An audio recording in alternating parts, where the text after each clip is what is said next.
CMR ఇప్పుడు మరింత వైభవంగా విశాలంగా మన ఉప్పల్లో గ్రాండ్ రీఓపెనింగ్ 28 మార్చ్. ఏపీలో జతకట్టిన ఎన్డీఏ కూటమి అనుకున్న లక్ష్యం సాధిస్తుందా? అసలు బీజేపీ మనస్ఫూర్తిగానే కూటమిలో చేరిందా? బీజేపీ లక్ష్యం ఏమిటి?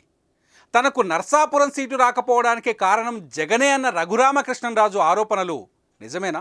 బీజేపీపై జగన్ ప్రభావం లేకపోతే ఎంపీ రఘురామకృష్ణరాజుకు కాకుండా ఎవరు అనుకోని శ్రీనివాస వర్మ హఠాత్తుగా ఎలా తెరపైకి వచ్చారు? లోకేష్ను ఒకే రోజు పోలీసులు 4 సార్లు ఎలా ఆపి తనిఖీలు చేస్తారు? టీడీపీ జనసేనపై ఒంటి కాలితో లేస్తున్న జగన్ అండ్ కో కూటమిలో ఉన్న బీజేపీని పల్లెత్తు మాట ఎందుకు అనడం లేదు? జిల్లా ఎస్పీలు, ఐపీఎస్, ఐఏఎస్ ప్రముఖులపై ఈసీకి ఇచ్చిన ఫిర్యాదులపై రియాక్షన్ ఏమిటి? ఇంతకు కూటమి ఎవరిపై యుద్ధం చేస్తోంది? ఏపీ ఎన్నికల్లో బీజేపీ పాత్ర ఏమిటి?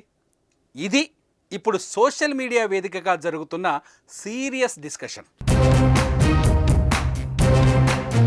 టీడీపీ జనసేనతో ఎన్డీఏ కూటమితో రాష్ట్ర రాజకీయాల్లో ఇంట్రెస్టింగ్ టాక్ నడిచింది. కూటమిలో బీజేపీ యాడ్ అయింది. జగన్ అధికారుల ఆటలు సాగవు, ఎన్నికల ప్రక్రియలో ప్రత్యక్ష పాత్ర వహించే జిల్లా కలెక్టర్లు, జాయింట్ కలెక్టర్లు, ఎస్పీలు, ఐజీలు, డిఐజీలు బీజేపీ భయానికి నిజాయితీగా పనిచేస్తారు. మోదీ, అమిత్ షా వంటి అగ్రనేతలు రాష్ట్రానికి వచ్చే అవకాశం ఉంది కనుక డీజీపీ, ఇంటెలిజెన్స్, సిఎస్, ఇతర ఉన్నతాధికారులను గత ఎన్నికల్లో మాదిరిగా ఎన్నికల విధుల నుంచి తప్పిస్తారు.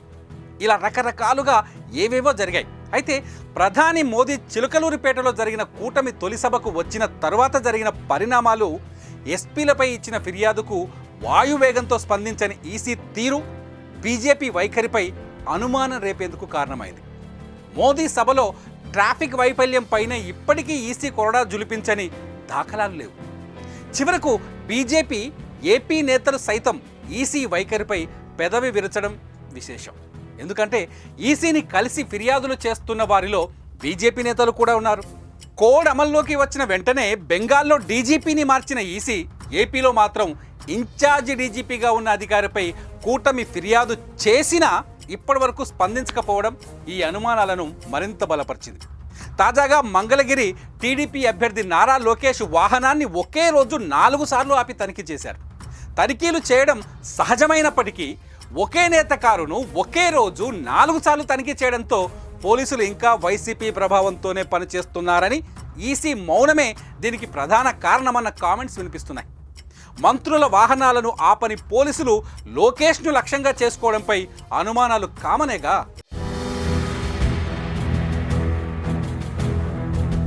రాష్ట్రంలో జగన్పై వ్యక్తిగతంగా, సంస్థాగతంగా తొలుత యుద్ధం ప్రకటించి కూటమి కోసం కృషి చేసిన నరసాపురం ఎంపీ రఘురామకృష్ణరాజును కాదని ఎవరికీ పెద్దగా తెలియని శ్రీనివాస వర్మకు టికెట్ ఇవ్వడంపై సోషల్ మీడియా కోడై కూస్తోంది.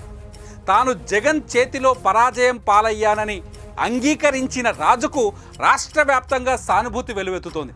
నిజానికి ఎంపీ రాజు చాలా కాలం నుంచి తనకు నర్సాపురం టికెట్ రాకుండా జగన్ అడ్డుపడుతున్నా తాను కూటమి అభ్యర్థిగానే బరిలోకి దిగుతానని సవాల్ చేశారు. జగన్కు దమ్ముంటే తనకు టికెట్ రాకుండా ఆపమని కూడా సవాల్ చేశారు. అయితే జగన్ అనుకున్నట్లే జరిగింది. ఇక్కడ రాజు సవాల్ను జగన్ సీరియస్గానే తీసుకున్నారు. బీజేపీలోని తన షాడోలతో ఆయనకు టికెట్ రాకుండా చేయడంలో విజయం సాధించారన్న కామెంట్స్ వినిపిస్తున్నాయి సోషల్ మీడియాలో. అయితే బీజేపీ సభ్యుడు కాని రాజుకు అసలు బీజేపీ సీటు ఇస్తారా? ఈ విషయంలో ఆయనకు బీజేపీ చేసిన అన్యాయం ఏమిటన్న ప్రశ్నలు వైసీపీ సోషల్ మీడియా సైన్యం ప్రచారంలోకి తీసుకొస్తోంది. టెక్నికల్గా అది నిజమే, కానీ ఒప్పందంలో భాగంగా రాజుకు బీజేపీ సీటు ఇవ్వాలని టీడీపీ, జనసేన ఉమ్మడిగా బీజేపీ నాయకత్వానికి అంతర్గతంగా సూచించాయి. అందుకే నరసాపురం సీటును బీజేపీకి కేటాయించింది. రాజు కోసమే ఆ సీటును 2 పార్టీలు బీజేపీకి కేటాయించాయి. అయితే వాటి అంచనాలు తారుమారు చేస్తూ రాజుకు బదులు శ్రీనివాస్ వర్మకు కేటాయించడంతో టీడీపీ, జనసేన షాక్ గురయ్యాయి. ఎవరికి సీట్ ఇవ్వాలన్నది బీజేపీ నిర్ణయం కాబట్టి మిగిలిన 2 పార్టీలు మౌనంగా ఉన్నాయి. దీంతో బీజేపీ జగన్ బంధం బట్టబయలైందన్న టాక్ బయట వినిపిస్తోంది. సుమన్ టీవీలో మీ పర్సనల్ అండ్ బిజినెస్ ప్రమోషన్స్ కోసం కింది నెంబర్కి కాంటాక్ట్ చేయండి.